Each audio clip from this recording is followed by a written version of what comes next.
Oh, that Mandalorian episode was something, wasn't it? Welcome, ladies and gentlemen, to another little video of mine. In this one, I'm going to be talking a little bit about the latest Mandalorian episode and one thing in particular that was my huge takeaway from it. Now, before I go any further, I want to give a massive shout out to Ahmed Best himself. I'm sure he is receiving a world of praise at the minute. I think he was trending at one point as well. And for the simple reason, he's not just playing the Jedi that saves Grogu. There's something bigger happening here.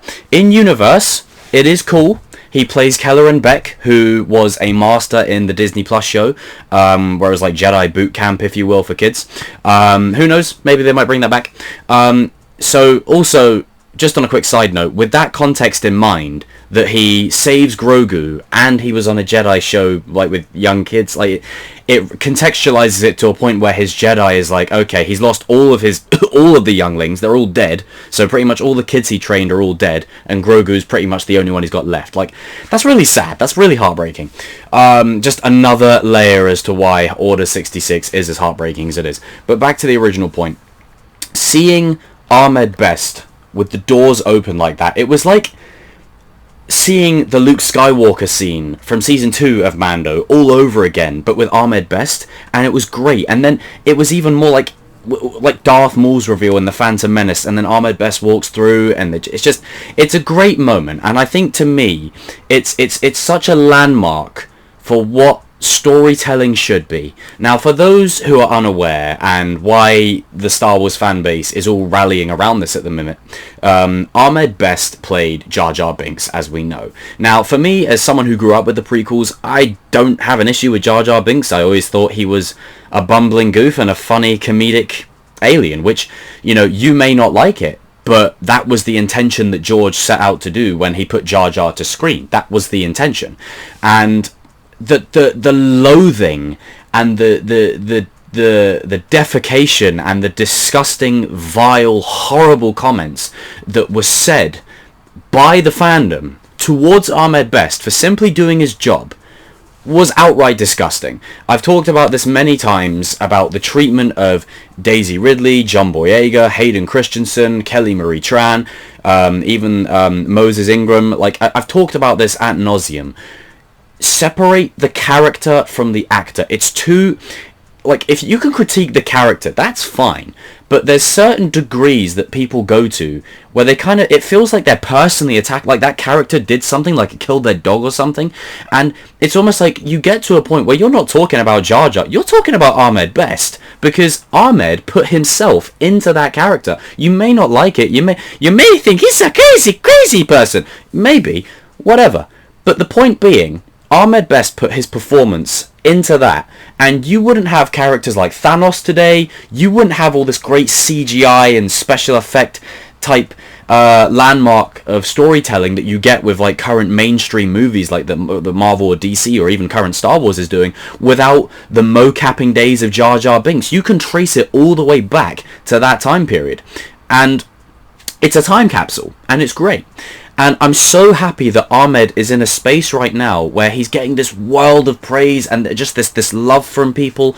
I remember when it was a Star Wars Celebration and he came on stage, there was a massive ovation. And that's what is the most important thing of storytelling, in my opinion. It's not always just about the stories. It's about what we take away from them. And I have seen people that are like, oh, it should have been Shakti, it should have been Jocasta Nu. Like, yeah, that would have been great. It would have been great.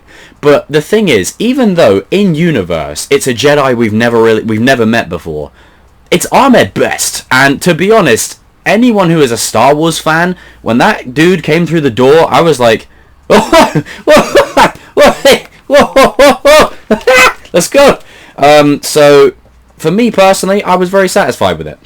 And it goes all the way back to what I was saying at the start of the video. Separating the character from the actor. It's very, very important because, and I say this as someone who really wants to pursue their acting dream and really go all in on it. You can critique stuff, that's fine. You can critique stuff all the live long day. But for me personally, there's a way you do things, and you get to a point where you're not talking about the character anymore. As I said, you're talking about the actor or the actress. You're talking about them specifically. And for me personally, seeing Ahmed Best come through that door, it was chef's kiss. It was the best thing they could have done, and I'm so happy they chose to do that. And what a reveal, what a surprise. Who would have seen it coming? Who would have really put their money on Kelleran Beck being the Jedi to save Grogu? Now this is a prime example of it didn't go the way I expected, but I'm happy about it. Like, I'm happy that it didn't go the way I expected. It didn't feel unearned, it didn't feel inorganic. It wasn't like, oh my god, it's shocking, I don't like this, why did they do that? It was like, oh my god, this is shocking, I buy this. This is organic. I like this. And then, you know, him transporting Grogu away. They take Padme's old ship and they get out of there. Like, I'm very interested to see where the show goes forward from here with those flashbacks. No doubt we might have a Jedi Fallen Order situation where, like with Cal and his master.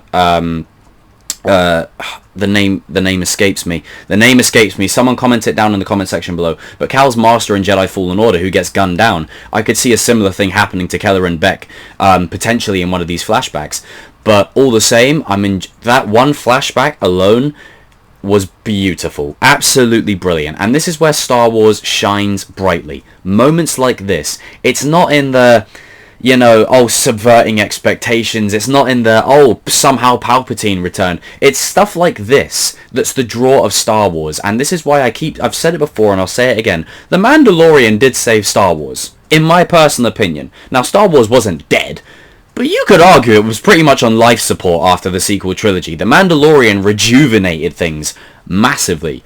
And just knowing that for all these years we've theorized, we've fantasied about who is it, who saved Grogu, an injured Mace Windu, which is the most far outreach, if I'm being honest. The guy was literally, I've talked about that many times.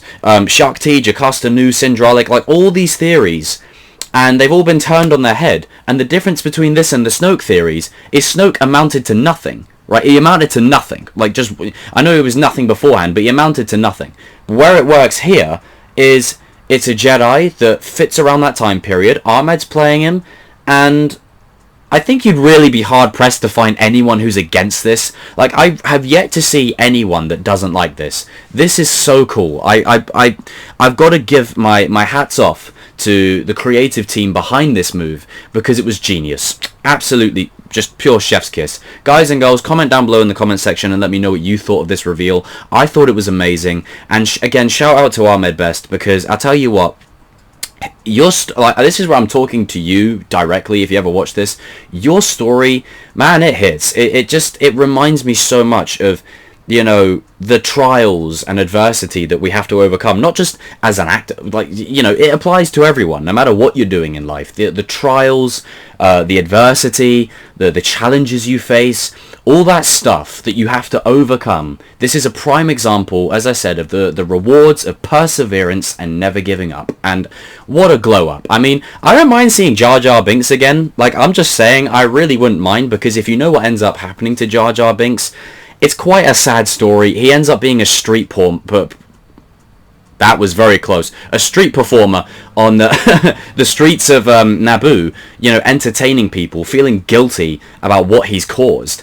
And I'm just like, man, that's tragic. You know, to take a character that's like a comedic, you know, bumbling goof, you know, icky goo, misa, you know, like, and putting him in that spot, devastating. But if we don't see Jar Jar again, this is the perfect redemption for Ahmed Best, and I would love to see more of Kelleran Beck.